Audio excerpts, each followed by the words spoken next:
Hi hello नमस्कार. चला तर आज आपण कुरकुरीत अशी मिरचीची भजी बनवूया. तर बरेच दिवस झाले होते तिखट अशी भजी खाल्लेलीच नव्हती, तर म्हटले आज बनवूया. त्याच्यासाठी डाळीचं पीठ घेतलं, त्यात थोडासा ओवा, चवीनुसार मीठ आणि चिमूटभर सोडा टाकला.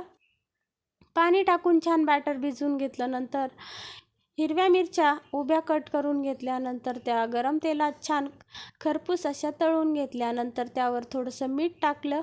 मीठ टाकल्यामुळे भज्याची टेस्ट छान येते आणि चवदार लागतात भजी. नंतर मीठ टाकून छान एकजीव करून घ्यायचं आहे. नंतर बेसनात घोळून आपल्याला छान याची कुरकुरीत अशी भजी तळून घ्यायची आहे. तर मंद आचेवर आपल्याला कुरकुरीत अशी भजी तयार करून घ्यायची आहे. तर बघा किती मस्त अशी आपली भजी तयार झालेली आहेत. तर या खायला आणि पटकन सबस्क्राईब करून जा. धन्यवाद.